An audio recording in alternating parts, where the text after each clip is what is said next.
Vou confessar aqui para vocês.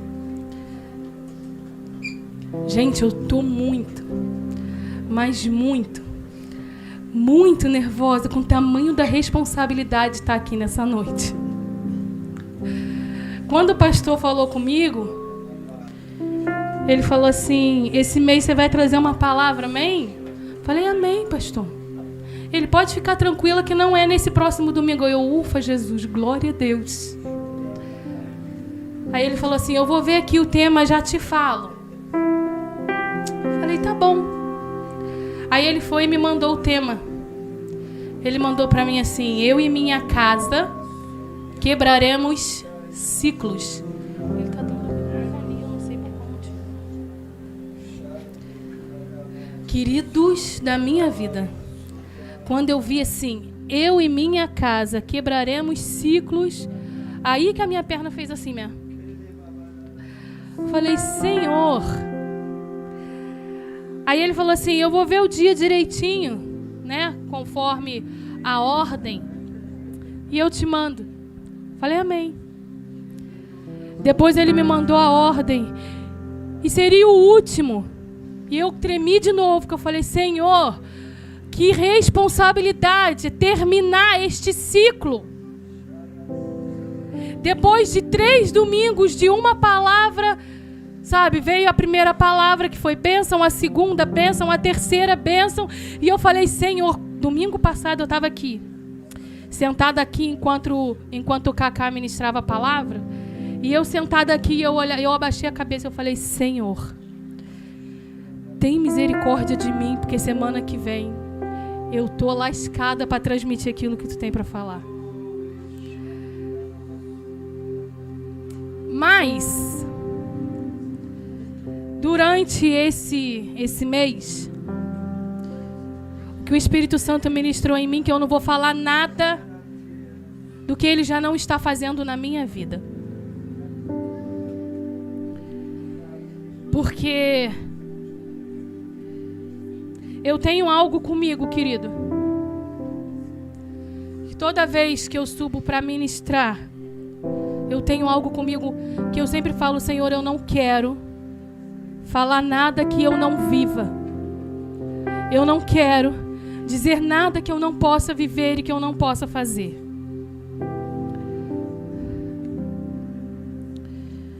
E não tem nada melhor do que a gente testemunhar aquilo que Deus tem feito nas nossas vidas. E falar sobre quebrar um ciclo. Eu tenho tentado dia após dia quebrar ciclos na minha vida, na minha casa. E quebrar ciclo, querido, não é nada fácil. Porque você já está acostumado com aquela rotina. Você já está acostumado com aquilo. Então quebrar algo que você já está no automático não é fácil, sabe por quê? Porque nós temos que ser intencional em fazer isso. E ser intencional também não é fácil, porque para você ser intencional, você precisa ter renúncia. E renunciar também não é fácil. E hoje nós vamos falar um pouco sobre Moisés, sobre a história de Moisés.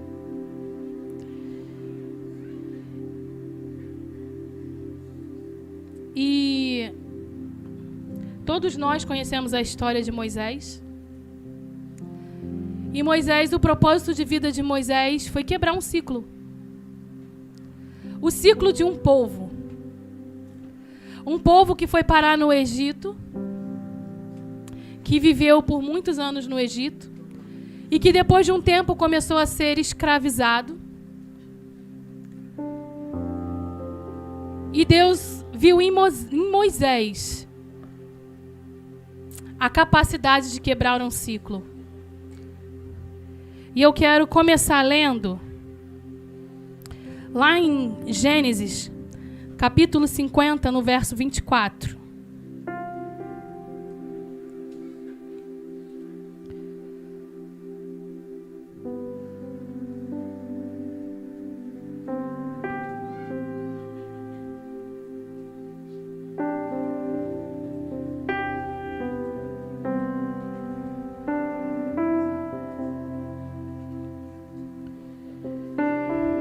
Eu lembro que domingo passado, o Cacá ministrando aqui, ele falou sobre Abraão.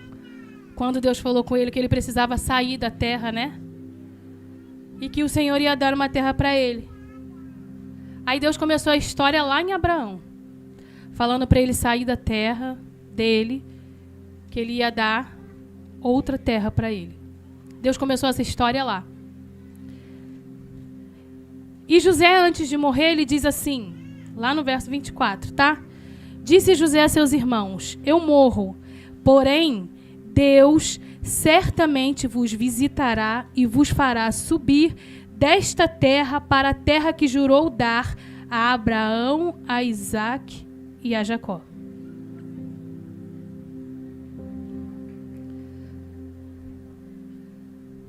O povo de Israel foi parar no Egito justamente com a história de José, que José foi vendido, né? Todo mundo sabe dessa história. E quando a família de José foi para lá, começa a história do povo de Israel lá no Egito. Por um período foi bom, eles foram abençoados naquele lugar. Mas depois de um tempo, eles começaram a ser escravizados naquele lugar. E depois de um tempo, eles começaram a povoar demais aquele lugar. E, com isso... Ei.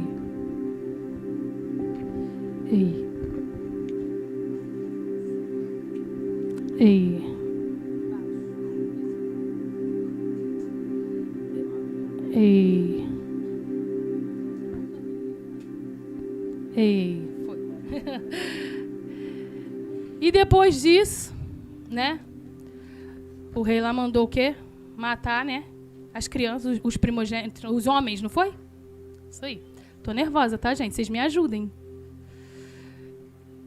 Aí as parteiras começaram o quê? A não obedecer porque tinham temor, porque sabiam a quem aquele povo servia. Então começaram a não fazer. E depois o rei foi lá e questionou as parteiras ainda. Mas continuou o decreto, mandou matar e tal, até que chega lá na história de Moisés e que a mãe de Moisés coloca ele no cestinho, pá, vai. Né? Moisés é criado lá no Egito pela filha do faraó.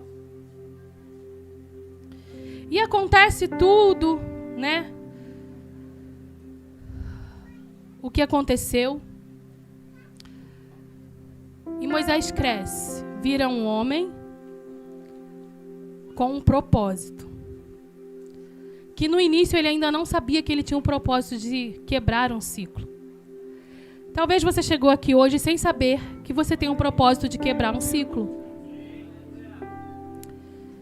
E o que é um ciclo?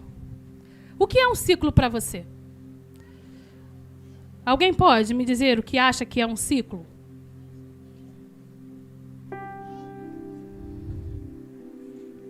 Algo que se repete? É um certo período de tempo que, uma vez finalizado, volta ao início. Também se trata de sequência de etapas e grupo de fenômenos que se repetem, segundo uma determinada ordem. Então, ou seja, a gente começa, chega no meio, chega no fim e volta tudo de novo. E daqui a pouco começa, chega no meio, chega no fim e volta tudo de novo. E quando nós vivemos em ciclos, nós não saímos do lugar. Porque nós vivemos, andamos, fazemos tudo no mesmo sentido. E tudo, sabe, já no automático. E a gente continua andando, dando início, chegando no meio, indo para o fim, mas retrocede e volta para o início. E não termina nunca. Por isso que um ciclo é falado que não tem fim. Porque ele vai se repetindo. Só que aí, Deus chama Moisés. Vamos lá, em Êxodo 3. É pertinho aí do Gênesis 50. Êxodo capítulo 3, no verso 6.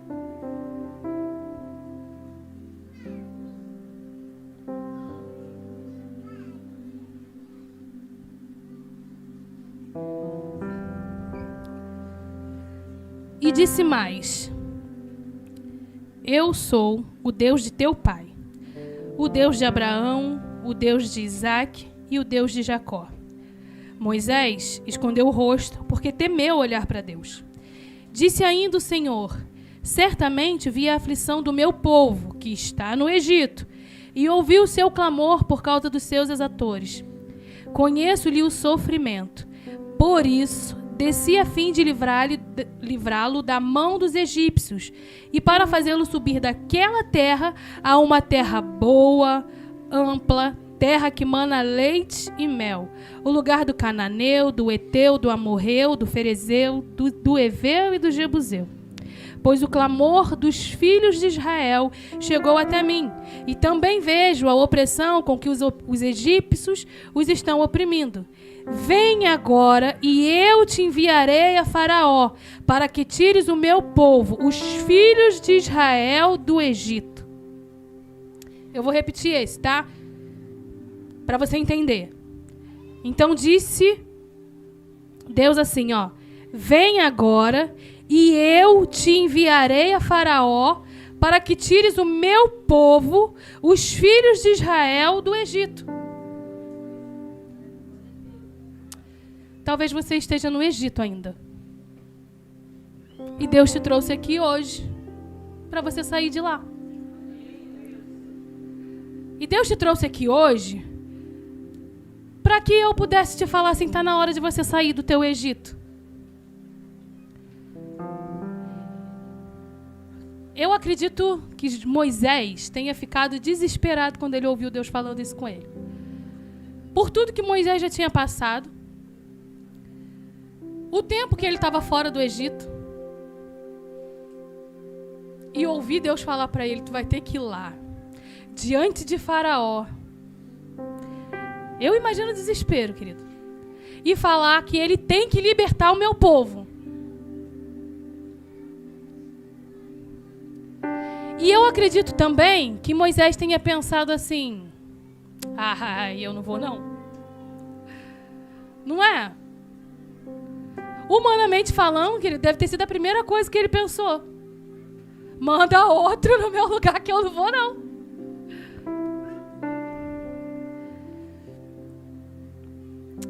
Só que ele vai. Ele consegue de início um bom relacionamento com o Faraó? Não. Mas ele desiste? Não. Sabe o que acontece com a gente? Primeiro que a gente nunca quer ir. Segundo que quando a gente tenta a primeira vez, deu ruim, a gente desiste. Já junta aquele, como diz o ditado, a fome com a vontade de comer. Eu já não queria ir. Eu fui, não deu certo, vou nada, eu volto. Desiste. Moisés não, ele não desistiu.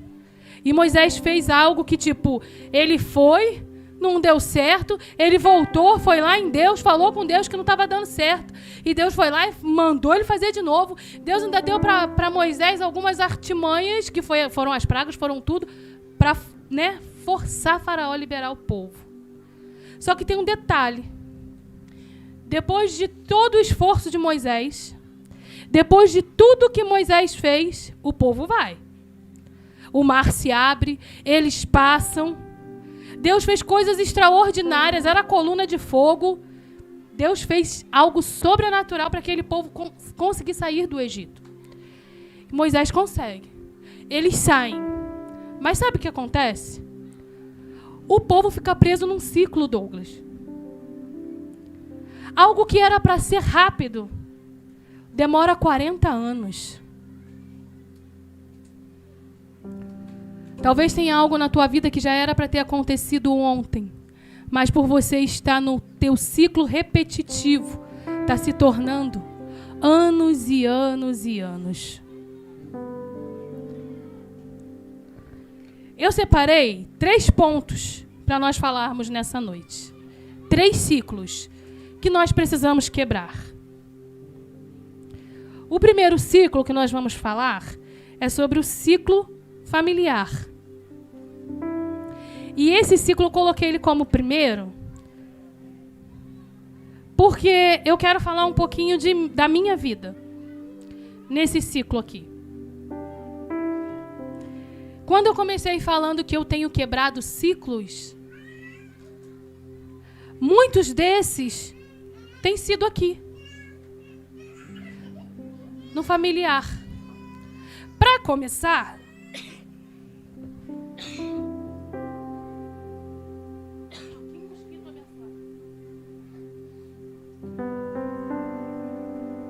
eu acho que eu engoli. Mas amém. Eu não sei o que ele veio fazer na minha boca, mas... E para começar assim, eu queria testemunhar algo para vocês. Quando eu era criança, eu coloquei algo na minha cabeça. Primeiro que assim, né, eu vou contar um pouquinho. Minha mãe e meu pai eram casados. Porém, o meu pai era alcoólatra. Eu era a irmã mais velha. Minha mãe saía para trabalhar para sustentar a casa. O meu pai levantava de manhã e ia para a porta do bar. E ficava lá. Aí, quase sempre, chegava alguém lá em casa assim, oi de casa. Jorge está caído lá na rua. Aí quem ia atrás do meu pai? A filha mais velha. Porque a minha mãe estava trabalhando. Os mais novos não podiam ir. E o meu pai tinha uma mania de comprar meia dúzia de ovos. Aí pensa comigo. Eu chegava na rua, na porta do bar, na escadaria, seja lá onde fosse. Não, gente, ainda tinha uma escadaria. Vocês vão rir comigo, tá? Só para descontrair um pouquinho. E ele tinha uma mania de passar por uma escadaria que, na verdade, não era uma escada feita direitinho. Sabe essas escadas assim, feitas meia boca de terra, que quando chove o degrau desaparece, aquilo escorrega? Era isso. Ele queria passar por ali. E, na maioria das vezes, ele não conseguia subir a escada toda. E ficava caído ali. Só que ele caía e deixava meia dúzia de ovos do lado. E eu, com 6, 7 anos... Eu não sabia se eu carregava o meu pai caído, bêbado, ou se eu pegava meia dúzia de ovos. Porque pelo menos ia ter meia dúzia de ovos pra gente comer. Então, tipo, olha a luta. Mas com custo, eu conseguia. Levava os 2 para casa, na maioria das vezes dava certo. Tá? Eu levava ele, os ovos, estava tudo certo também. Só que isso era uma constante. E automaticamente eu fui crescendo. E eu fui falando assim, eu não quero casar. Eu não vou casar. Eu olhava ao redor, os meus familiares, as minhas tias, na maioria delas, todos os relacionamentos não eram bons.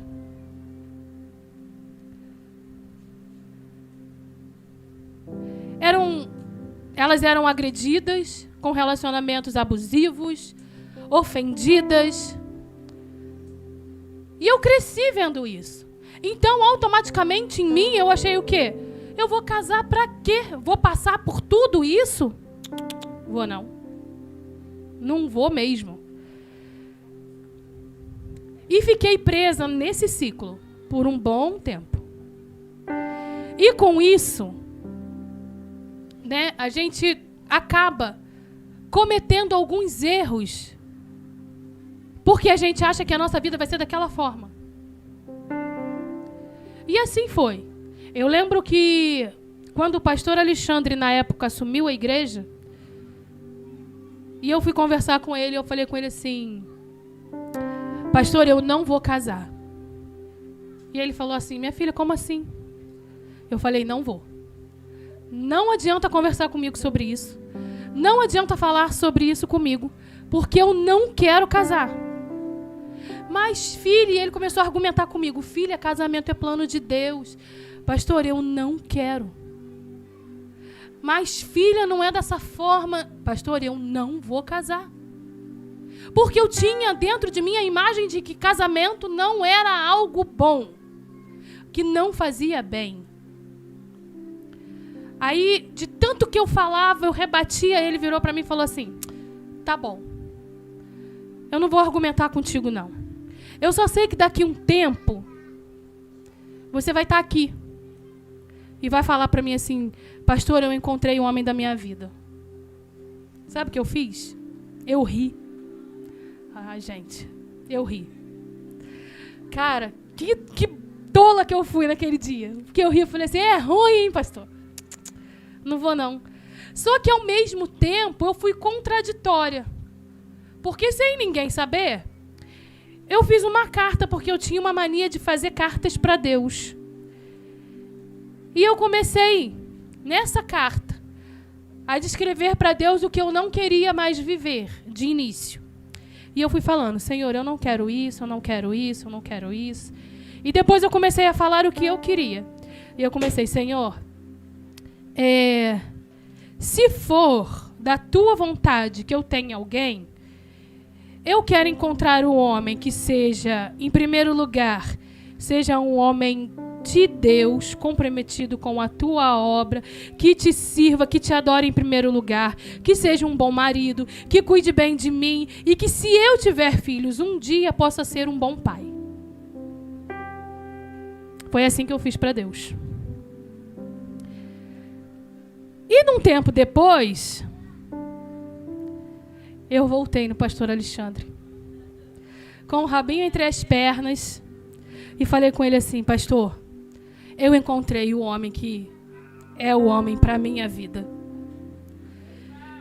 E ele virou para mim e falou assim, eu já sabia que isso ia acontecer. Só que, querido, não foi fácil quebrar um ciclo. Não é fácil quebrar ciclo. Porque você precisa renunciar às suas vontades. Você precisa renunciar, sabe, aquilo que você acredita, aquilo que te consome. E você precisa renunciar todos os dias. E para vocês terem noção, eu que pedi o Paulo em casamento, nem foi ele que me pediu. Como as coisas mudam, para vocês verem como a gente começa a quebrar os ciclos. Sabe?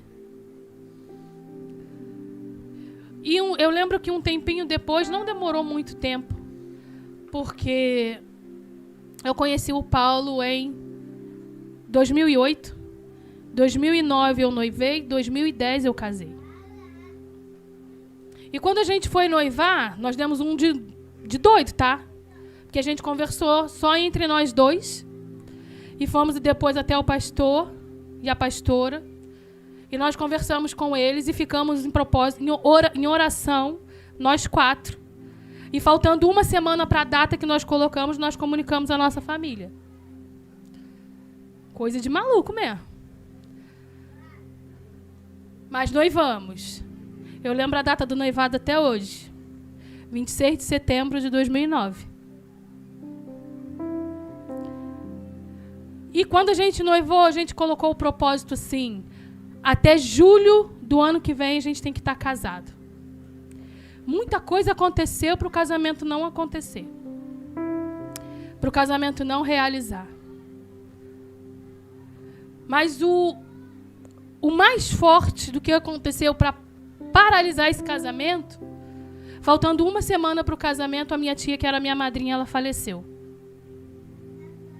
Uma semana exata, ela faleceu num sábado antes do sábado que a gente ia casar. E ela tinha me prometido a mesa do bolo, doces, as coisas todas. E de primeiro momento, o que nós pensamos de primeiro momento, o que eu pensei, eu vou cancelar. Mas algo dentro de mim falou assim, não cancela. Porque vocês fizeram um propósito até 31 de julho. Não cancela. E nós mantivemos isso. Em cima da hora surgiu pessoas que nos abençoaram com bolo, com doce. E nós casamos. Dia 31 de julho de 2010. No prazo determinado que a gente tinha colocado. E se eu falar para vocês, eu vou falar para vocês, eu gastei no meu casamento, dinheiro meu, R$350. Que foi o dinheiro do meu vestido. O resto, Deus providenciou tudo. Tudo. Até a lua de mel nós tivemos. Porque pessoas nos abençoaram para isso. Ali, eu quebrei um ciclo. Mas eu não quebrei um ciclo só assim, um ciclo, falar que foi o ciclo da minha família. Não, porque quem quebrou esse ciclo primeiro foi a Su. Porque ela foi a primeira a casar. Mas eu quebrei um ciclo da minha vida. Eu quebrei um ciclo da minha história. E em primeiro, eu também não queria ter filhos. Agora eu tenho 3. Sabe por quê? Sabe qual foi o segredo da minha vida? Até aqui. Quando eu entendi que quando eu falei para Jesus assim, Jesus, que seja feita a tua vontade na minha vida. Não sou eu que vivo mais, mas é Cristo que vive em mim. E quando Cristo vive em mim, não prevalece a minha vontade, prevalece a vontade dele. E foi onde eu entendi que eu não poderia repetir os erros dos meus familiares. E no ciclo familiar tem muitos erros. Porque nós carregamos as vivências de outras pessoas. Como relacionamentos frustrados, relacionamento de pais e filhos, vícios, agressões. Nós temos por hábito repetir as mesmas coisas. Porque na maioria das vezes a gente fala assim, mas foi o que eu aprendi. Foi o que eu recebi. Talvez você está aqui hoje, você não tenha tido a presença de um pai. Eu perdi o meu pai com 11 anos. De lá para cá eu cresci sem pai. E na última série de mensagens que o pastor fez sobre paternidade, sabe o que eu descobri? Que eu não ter pai dos 11 anos para cá fez eu me afastar da paternidade de Deus, porque eu não conseguia conhecer o amor de Deus Pai, porque eu não tinha uma vivência de pai. Então eu me acostumei, porque assim, quando você não tem a presença, você se acostuma com a falta. Eu me acostumei com aquilo e achava normal não ter a presença de um pai, e eu não conseguia me relacionar com Deus como pai. Eu não não entendia essa paternidade em mim. E eu comecei a ser confrontada nessa série de mensagens. E eu comecei a falar assim, Senhor, esse tempo todo eu tenho te chamado de pai, mas eu não tenho permitido sentir a tua paternidade. E talvez você tenha vivido isso. Você não teve uma presença paterna. Ou talvez você tenha um pai, mas não tenha o convívio com ele. Ou ele não é um pai como você gostaria que ele fosse. Talvez uma mãe também. Talvez o relacionamento com a tua mãe não seja o melhor dos relacionamentos. Hoje eu tenho um relacionamento maravilhoso com a minha mãe. Mas na minha adolescência eu não tive.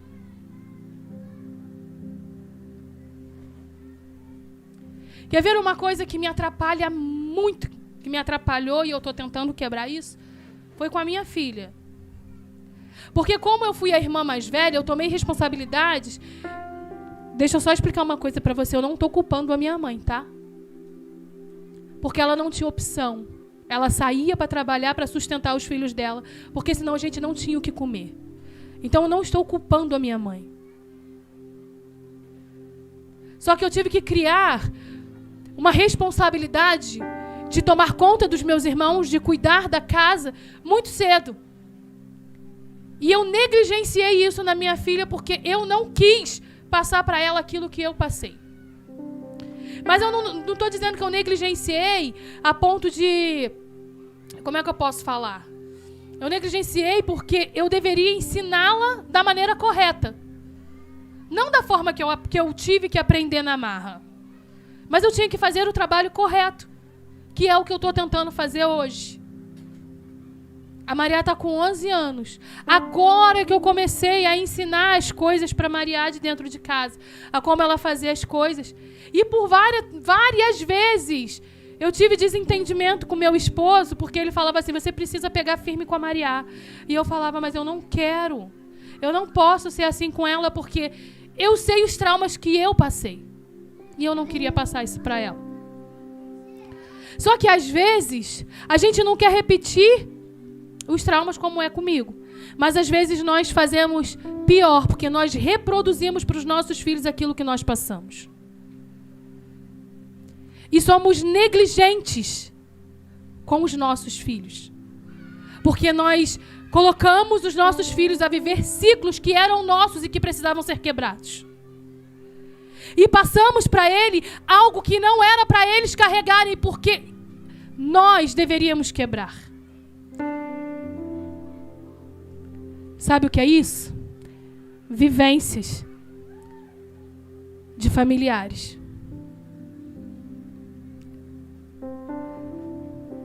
Sabe uma outra coisa?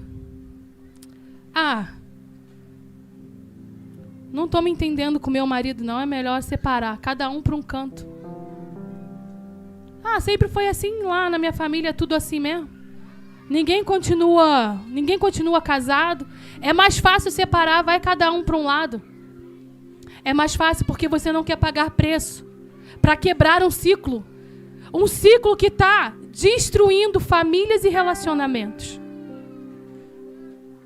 É preciso quebrar isso. Você não precisa separar do teu marido para você encontrar a harmonia do teu lar. Você precisa reconhecer a soberania de Deus sobre a tua casa para que você possa exercer aquilo que o Senhor colocou na tua mão. Eu contei a história do casamento. Só que depois que a Maria nasceu, com poucos meses, nós quase nos separamos. Sabe por quê? Culpa minha. Culpa minha como esposa. Porque eu não tinha sabedoria. Sabe? Porque eu sempre fui uma pessoa muito desorganizada. E o meu esposo, ele sempre foi uma pessoa muito organizada. Tudo dele tem que ser nos seus, mínimos detalhes. E quando a gente casa, os dois lados têm que aprender a ceder. Ele cedeu no início, ele cedeu mais do que eu. Porque ele foi se adaptando à minha maneira. Eu fui forçando ele a se adaptar à minha maneira. Eu fui forçando ele a viver na casa desorganizada. Desorganizada mesmo, tá? Bagunça. Porque eu tinha em mim assim, a casa é minha, eu casei mesmo, eu vou arrumar quando eu quero. Se eu tiver vontade de arrumar, eu vou arrumar. Se eu não tiver, ele não me manda, ele não é meu pai.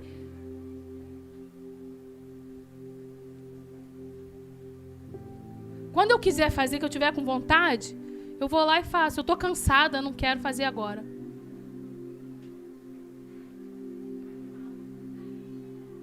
Só que eu fui sobrecarregando o meu esposo sem ter sabedoria para isso. Até que chegou um tempo que ele não suportou e ele... Aí mais uma criança pequena, a rotina já tinha mudado, a vida já tinha mudado, até ele se adaptar. Ele chegou para mim e falou assim, eu não quero mais não. Aí fui eu lá ligar para o pastor Alexandre. pastor, Paulo saiu de casa aqui, eu não sei onde ele está, ele falou que não quer mais. Ele falou que o casamento acabou. Aí o pastor, peraí, minha filha, que eu estou subindo, eu vou aí. O pastor subiu. Encontrou com Paulo, sentou lá. Aí virou pra gente e falou assim, por acaso vocês são 2 meninos? Virou pra ele e falou assim, que tipo de homem é você que está fugindo da responsabilidade na primeira oportunidade?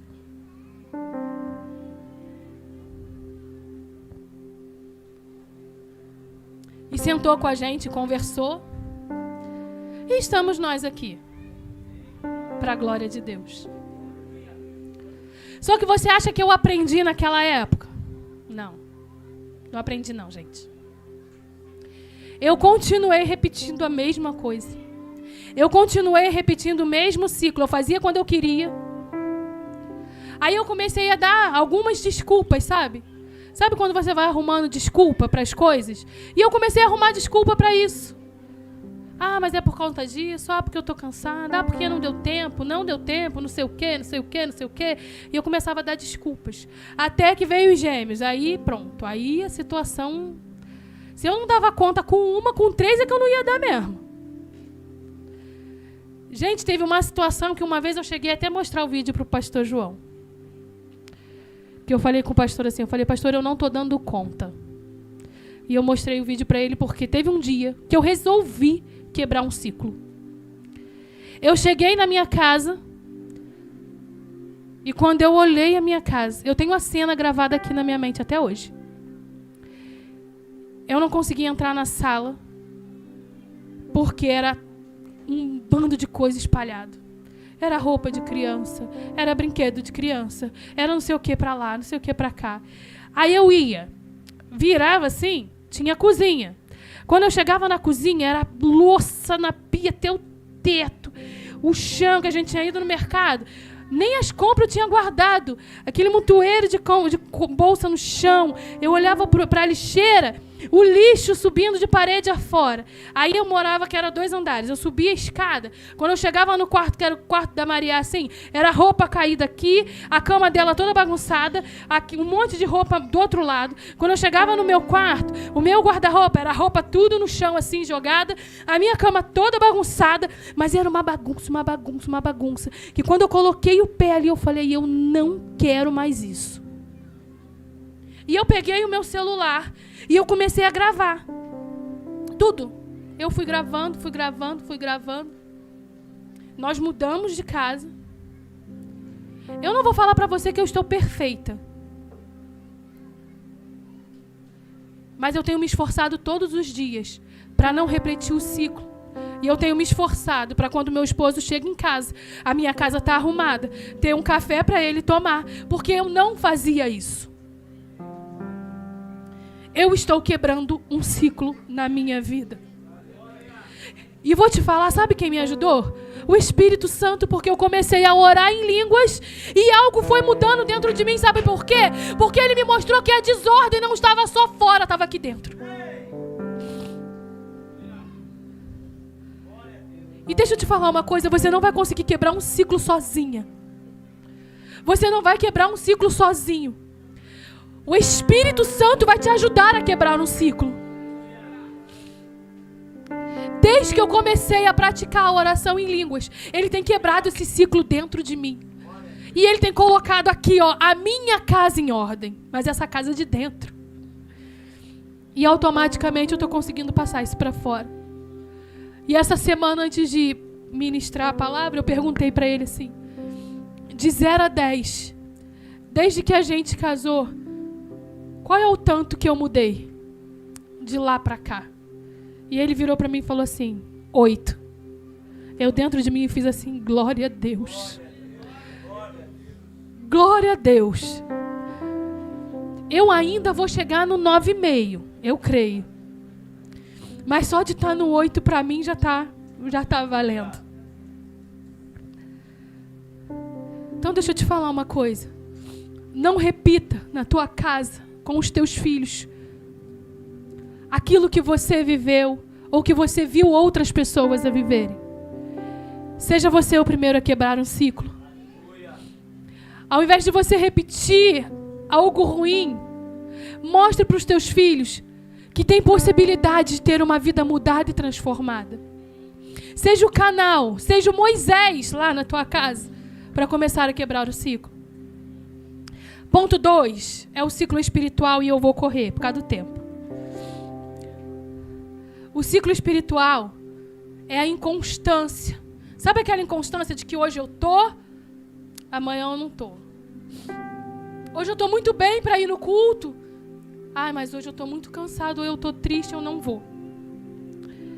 Sabe aquela... eu não vou no culto não, porque a Giovana passou por mim e não falou comigo. O que eu vou fazer lá? Ela só consegue ser crente dentro da igreja, na rua ela não é?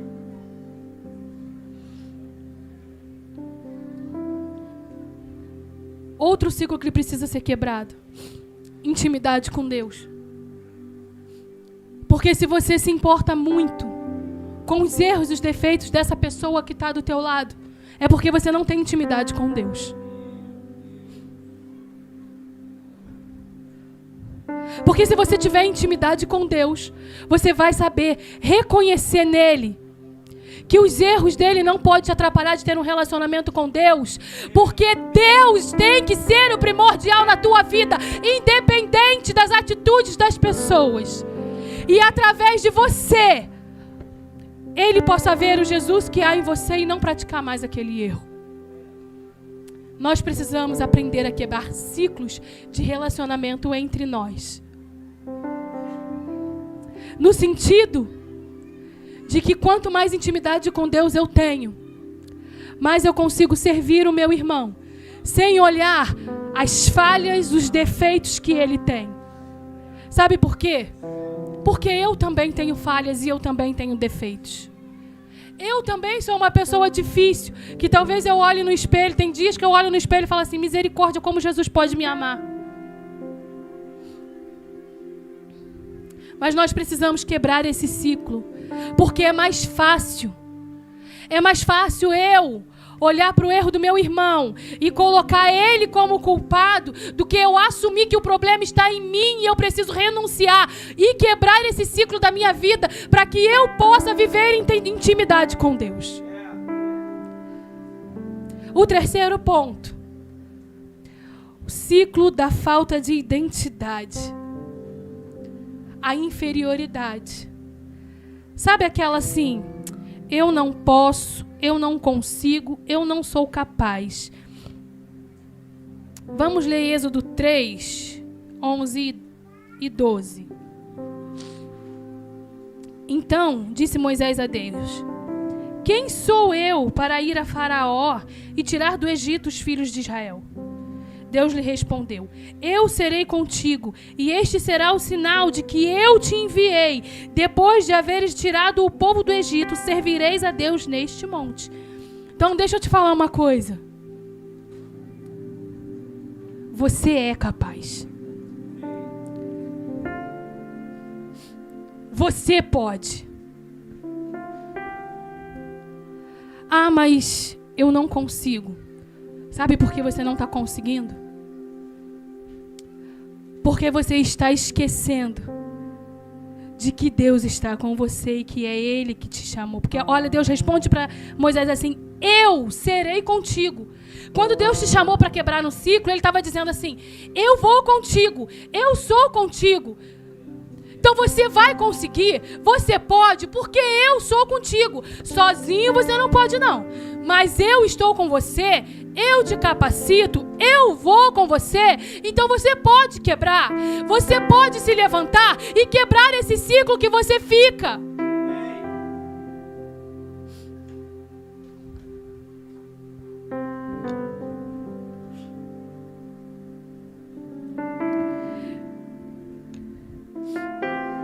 Como eu disse aqui, o povo de Israel ficou 40 anos preso no deserto porque eles quiseram viver em ciclos. Porque eles não queriam, sabe? Por um bom período, eles ficaram olhando com o que eles tinham perdido lá do Egito. Era mais fácil para eles viver na escravidão porque eles se acostumaram com algumas coisas. E talvez você esteja acomodado e acostumado com alguma coisa. Talvez você esteja naquele momento de apostasia, prostrado, porque você já está acostumado. Sabe aquela coisa de que eu não vejo mais solução nisso aí, então acho que eu vou ficar por aqui mesmo? Só que no meio disso, Moisés não consegue chegar lá. Mas aí, tem Josué.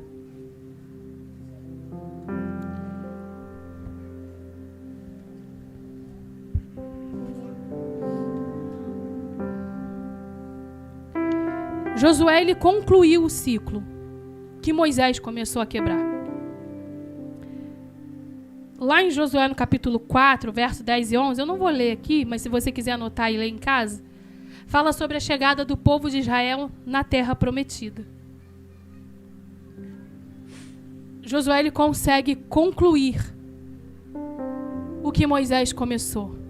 Então eu quero propor para você nessa noite a ser um Moisés e um Josué. Um Moisés que inicie o processo e Josué que conclua o processo da quebra de ciclos nessa noite. Que você seja intencional em quebrar os ciclos que precisam ser quebrados na sua vida.